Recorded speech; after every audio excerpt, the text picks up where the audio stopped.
take you so bad I wanna call you so bad รู้ว่ามันจบไปนานกว่าเธอจะรำคาญ but baby I miss you so bad เพลงพวกนี้ฉันเขียนถึงเธอเหมือนกับเพลงอีกหลายๆเพลงเพราะจริงๆแล้วฉันเองก็แอบหวังว่าเธอจะรู้สึกเหมือนครั้งแรกที่เจอกันเธอรู้ดีแต่เธอก็เลือกจะหายไปแบบนั้นและไม่พบกับคนใหม่ไม่ได้ทันเตรียมใจความรักของเราหายไปตอนไหนเธอคงลืมมาแล้วใช่ไหมหรือว่าเธอไม่เคยรู้สึกมีแค่ฉันคนเดียวที่คิดไปเองตอนไหนที่ฉันทำให้เธอหล่นหายแค่อยากรู้ว่าเธอนั้นคิดอะไรอยู่ถึงทำแบบนั้นได้หรือเปล่าทุกๆครั้งที่สบตากันส่วนลึกในใจมันยังบอกฉันว่าเธอคิดถึงวันเก่าๆของเราแต่ทำไม ฉันทำได้แค่น้อมรับแม้ว่ายังไม่พร้อมแต่ทำไมเธอดูพร้อมนะเดี๋ยวพอคิดถึงเธอฉันก็ร้องละใจของฉันมันเละเทะตุ้มเป็นเหมือนเสื้อที่มัดย้อมไม่ได้ร้อนครับแต่ก็พร้อมซัดทำไมเธอที่เขาว่าดีทำไมไม่ดีฉันอยู่ตรงนี้ให้เธอได้พร้อมพักความรู้สึกมันกับแมวที่ห่วงก้างมันมาที่ห่วงบ้านแล้วมันก็ตะคิดตะควงในใจที่ต้องแซงทำมันว่ามันไม่รู้สึกอะไรเปิดเพลงเพื่อนเล่นไม่เล่นเพื่อนอยู่หน้าไฟเพราะว่าไม่รู้ตอนเราเจอกันฉันควรทำหน้าไงลึกๆรู้อยู่แล้วว่าเธอต้องเลือกคบเขาเพราะว่าอยู่กับฉันมันก็มีแต่เรื่องเช้าที่ทำไปวันนั้นเป็นเพราะเราแค่เหงาแต่ทำไมหัวใจของฉันกับเงียบเฉาเมื่อรู้ว่าเธอไปยืนอยู่แนบเขาความรักของเราหายไปตอนไหนเธอคงลืมมาแล้วใช่ไหมหรือว่าเธอไม่เคยรู้สึกมีแค่ฉันคนเดียวที่คิดไปเองตอนไหนที่ฉันทำให้เธอหล่นหายแค่รู้ว่าเธอนั้นคิดอะไรอยู่ถึงทำแบบนั้นได้หรือเปล่าทุกๆครั้งที่สบตากันส่วนลึกในใจมันยังบอกฉันว่าเธอคิดถึงวันเก่าๆของเราแต่ทำไมทำแบบนั้นถึงทำแบบนั้นyeah ทำแบบนั้นถึงทำแบบนั้นเธอเข้าใจยากเหลือเกิน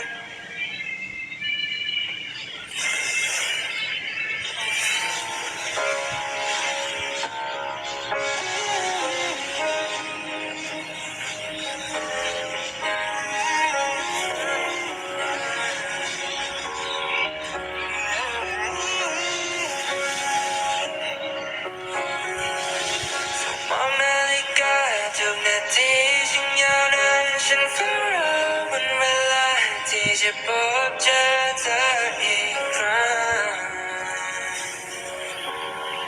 ยังมีความหวังอีกไม่ช้าเธอคงมาแต่ตอนนี้ยังไม่มามันแค่เดินทรมานใจฉันกำลังตายช้าๆ เพราะเธออยากทำแบบนี้เลย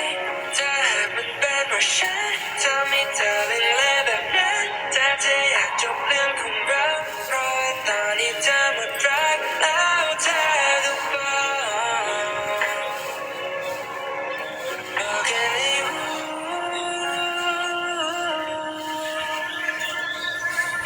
คืนนี้คงไม่มา and I've been thinking about you รู้ว่าฉันควรต้องตัด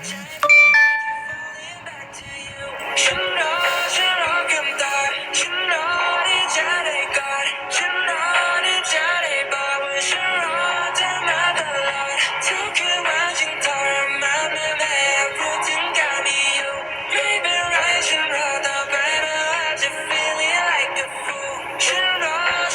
คำตอบฉันรอที่จะได้กอดฉันรอที่จะได้บอกว่าฉันรอเธอมาตลอด You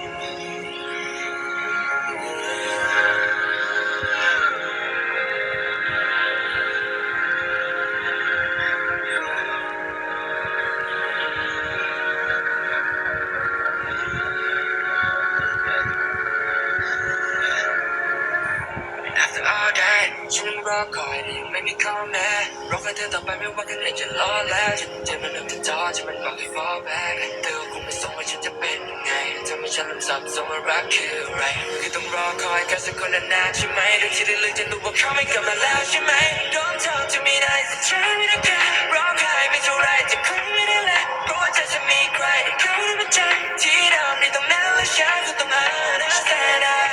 การที่จะหายมันอธิบายบางสิ่งว่าเรื่องของเรานั้นมันน่าไม่ใช่เรื่องจริงตอนที่น้ำตามันยังคงไหลรินฉันคงภาวนามันไม่ใช่เรื่องจริงคืนนี้ได้คงไม่มา and I've been thinking about you รู้ว่าฉันคงต้องตัดใจ but I keep falling back to you ฉันรอคำตอบฉันรอที่จะได้กอดฉันรอที่จะได้บอกว่าฉันรอเธอมาตลอดทุกคืนวันฉันทรมานเมื่อไม่แอบรู้ถึงการมีอยู่ไม่เป็นไรฉันรอต่อไปไม่ว่าจะ feeling like a fool ฉันรอที่จะได้กอดฉันรอที่จะได้บอกว่าฉันรอเธอมาตลอดคืนนี้เธอคงไม่มา and I've been thinking about you ต้องตัดใจ but I keep falling back to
You want us to dance?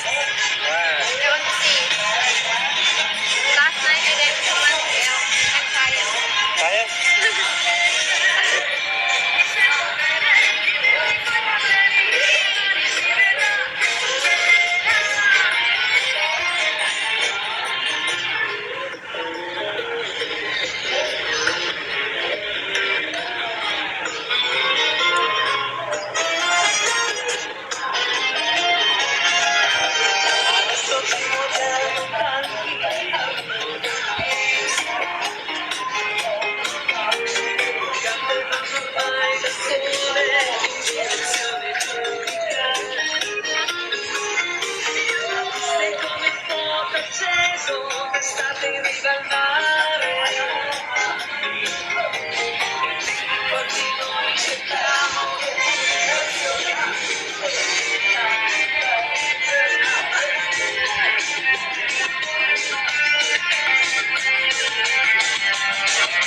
สุขภาพของตัวเองครับ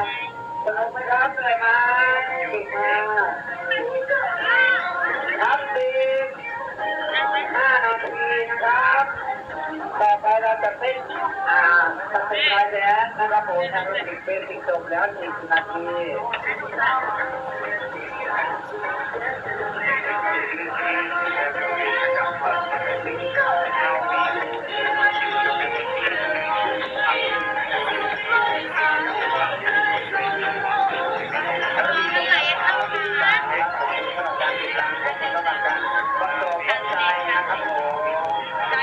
ใจก่อนมาเต้นกรรมการแต่งสารรายการครับ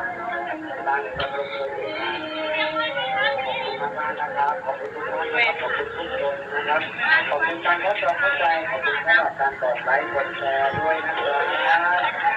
บ